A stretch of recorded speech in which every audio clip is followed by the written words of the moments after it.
Number one channel के number one show कच्चा चिट्ठा में आप सभी का स्वागत है। आपके साथ मैं हूं सबीना तामंग देशमुख। कच्चा चिट्ठा में सबसे पहले बात इजराइल के प्रधानमंत्री बेन्यामिन नेतन्याहू की। नेतन्याहू इजराइल में ही बुरी तरह घिर चुके हैं। जब इजराइल में करीब 4 लाख के रिजर्व फोर्स को एक्टिव किया जा रहा है, तब प्रधानमंत्री नेतन्याहू का बेटा अमेरिका के फ्लोरिडा में मौजूद है। लोग पूछ रहे हैं कि नेतन्याहू का बेटा इस वक्त हमास से लड़ने के लिए मौजूद क्यों नहीं है। इजराइल में चल रहे इसी टकराव का फायदा हमास और हिजबुल्लाह ने उठाने का फैसला भी किया। लेबनान में एक ऐसी मीटिंग हुई, एक ऐसी बैठक हुई जिसके बाद इजराइल में एक बड़ी मिसाइल तैनात की जा रही है।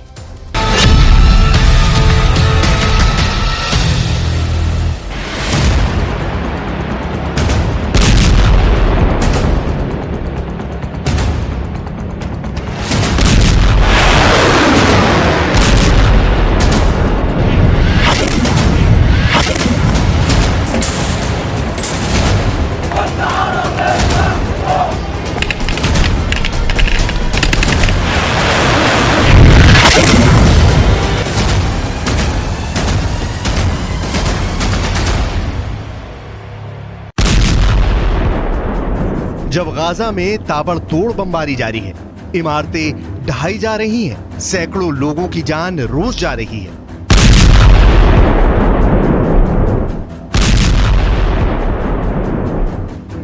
जब इजराइल और लेबनान के बॉर्डर पर एंटी टैंक मिसाइल फायर की जा रही है, इजराइल के खुफिया अड्डे तबाह किए जा रहे हैं।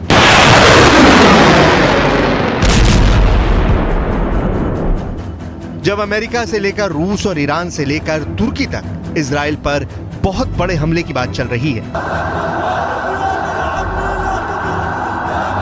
जब पश्चिम एशिया की राजधानियों में इजराइल के खिलाफ हजारों लोग प्रदर्शन कर रहे हैं, इजराइल के खिलाफ युद्ध का पूरा माहौल बन चुका है।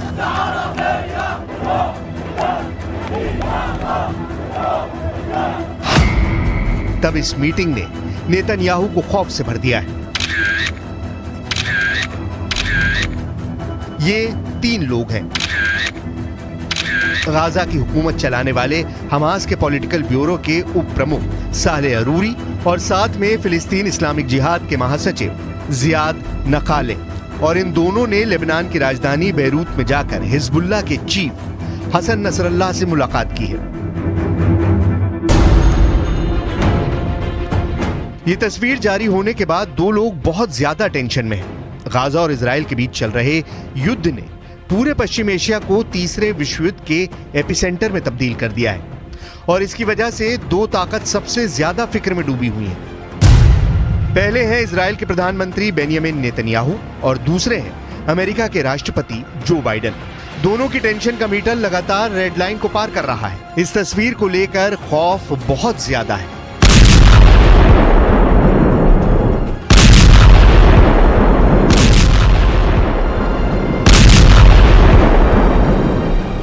क्योंकि गाजा में हो रही बमबारी के बाद हमास, फिलिस्तीन इस्लामिक जिहाद और हिजबुल्लाह ने ऐलान कर दिया है कि जैसे ही इजराइल की फौज गाजा की जमीन पर कदम रखेगी, वो ऐसा हमला करेंगे जिसकी गूंज अमेरिका तक सुनाई देगी।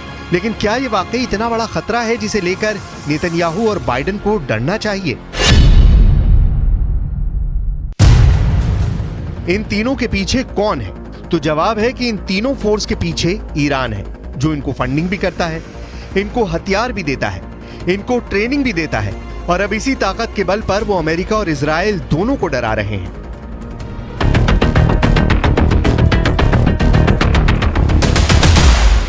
हमास, फिलिस्तीन इस्लामिक जिहाद और हिजबुल्लाह, इन तीनों ने अपने नए वीडियो जारी करने शुरू कर दिए हैं। हमास ने ड्रोन अटैक का वीडियो दिखाया है, जिससे तेल अवीव और इजराइल के कई बड़े शहरों पर हमले किए जा सकते हैं। तो हिजबुल्लाह ने लेबनान इजराइल बॉर्डर पर कई हमले करके साबित कर दिया है कि इजराइल की उत्तरी सीमा अब सुरक्षित नहीं बची है।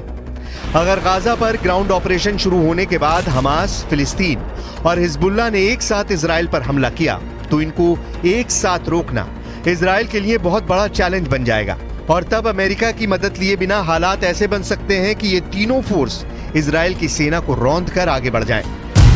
गाजा में हमास के लड़ाकों की तादाद 40 से 50 हजार के करीब है। उत्तर की तरफ लेबनान में मिलिशिया हिजबुल्लाह की तादाद 1 लाख से ज्यादा है। इनके सामने इजराइल में एक्टिव और रिजर्व फोर्स मिलाकर 6 लाख से ज्यादा सैनिक हैं। ये आंकड़े बताते हैं कि इजराइल के पास 4 गुना ताकत है।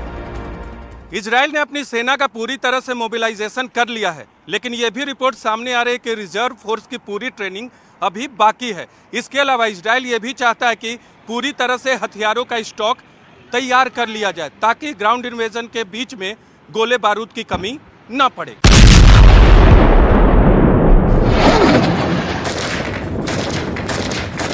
लेकिन हमास और हिजबुल्लाह के गुरिल्ला युद्ध में मुकाबला करने में फौज की तादाद से ज्यादा लड़ने का तरीका मायने रखेगा।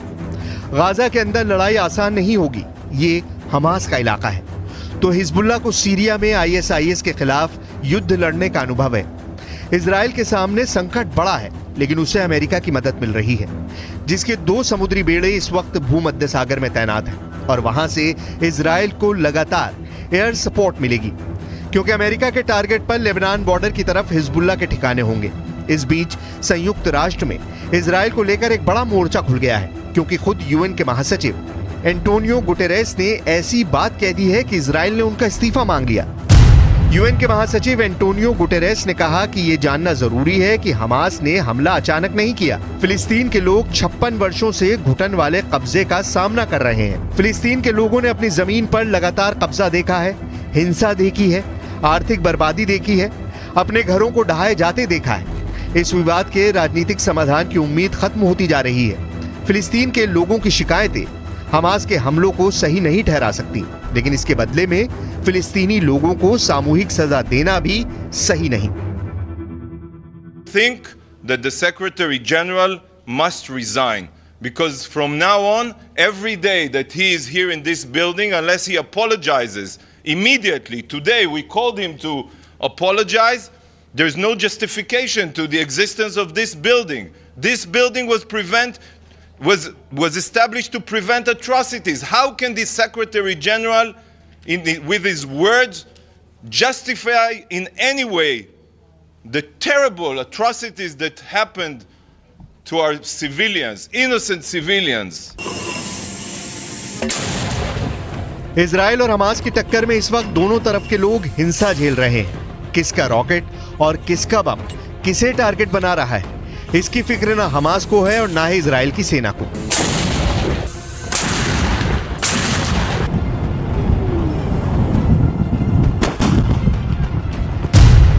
7 अक्टूबर को हमास के हमलों में इजराइल के करीब 1,500 लोगों की मौत के बाद इजराइल की लगातार चल रही बमबारी में 25 अक्टूबर तक 6,000 लोगों की मौत हो चुकी है। इनमें 2,500 से ज्यादा बच्चे हैं, जबकि घायलों की तादाद 18,000 पहुंच चुकी है। इन आंकड़ों में उन लोगों की लाशें शामिल नहीं जो अब भी हजारों इमारतों के मलबे में दबी हुई हैं। यहाँ इजराइल की बमबारी में गिरी एक इमारत में कई लोग दब गए और इनमें से एक को यहाँ जिंदा निकालने की कोशिश जारी है। रेस्क्यू ऑपरेशन रात में चल रहा है। यहाँ बिजली नहीं है, टॉर्च की मदद से लोगों की जान बचाई जा रही है। यहाँ फंसे एक शख्स को बचाते वक्त उसे बताया जा रहा है कि उसका परिवार निकाल लिया गया है ताकि वो हौसला न खोए।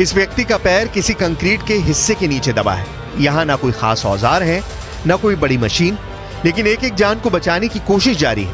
पूरी दुनिया में इजराइल से कहा जा रहा है कि वो बमबारी रोक दे, लेकिन इजराइल ने तय कर लिया है कि जब तक गाजा से हमास का सफाया नहीं हो जाता उसकी बमबारी जारी रहेगी।